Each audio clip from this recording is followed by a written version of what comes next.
विदर्भ पटवारी मंडळ अधिकारी यांच्या वतीनं आज जिल्हाधिकारी कार्यालयासमोर एक आंदोलन जे आहे, धरणे आंदोलन या ठिकाणी सुरू आहे।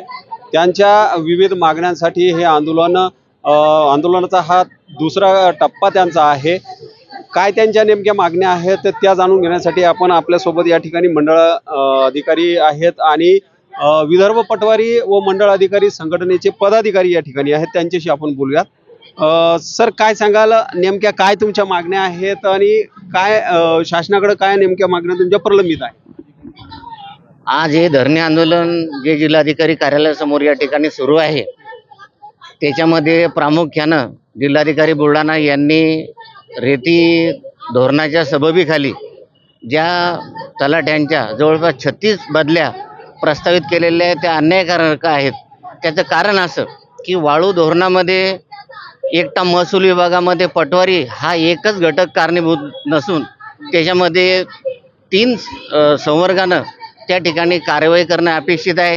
त्याच्यामध्ये महसूल आहे, गृह विभाग आहे आणि परिवहन विभाग, या तिन्ही विभागाचा त्याच्यामध्ये अंतर्भाव आहे आणि त्यांनी त्याच्यावर देखरेख करावी, कारवाई करावी असं अपेक्षित असताना केवळ तलाठ्यांनाच दोषी धरून त्यांच्यावर ही अन्यायकारक कारवाई करणे हे पटवारी संघटनेवर, मंडळ अधिकारी संवर्गावर अन्याय ही भावना या संवर्गामध्ये प्रबळ झालेली आहे आणि त्यामुळंच हा आजचं आंदोलन या ठिकाणी सुरू आहे। जिल्हाध्यक्ष आपल्यासोबत आहेत, त्यांचं काय म्हणणं आहे ते देखील या ठिकाणी जाणून घेणार आहोत।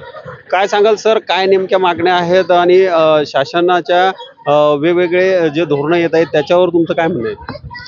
शासनानं जे चुकीचं रीती धोरण स्वीकारलेलं आहे त्यामुळं तलाट्यांना काम करणे कठीण झालेले आहे। यामध्ये परिवहन खातं, पोलीस खातं, एक समिती, स्थानिक लेवलची समिती, या सर्व त्यामध्ये दोषी असताना सुद्धा केवळ आणि केवळ तलाट्यांना दोषी धरून त्यांना अन्यायकारक बदल्या करून त्यांच्या इतरत्र त्यांचा परिवार कसा नासात हे होईल, डिस्टर्ब होईल असा ह्या बदल्या झालेल्या आहेत। त्यासाठी आम्ही या 36 बदल्याच्या विरोधात या बदल्या रद्द करण्यासाठी आंदोलन करत आहोत। तसेच इतरही आमच्या आर्थिक आणि सेवाविषयक मागण्या आहेत।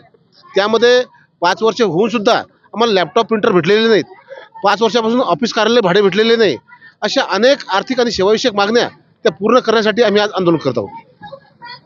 निश्चितच रेती घाटासंदर्भामध्ये ज्या 36 तलाठ्यांच्या बदल्या प्रस्तावित करण्यात आलेल्या आहेत त्या थांबवण्यात यावा, तसेच यासह विविध मुद्द्यांना घेऊन हे आंदोलन जे आहे सुरू करण्यात आलेलं आहे।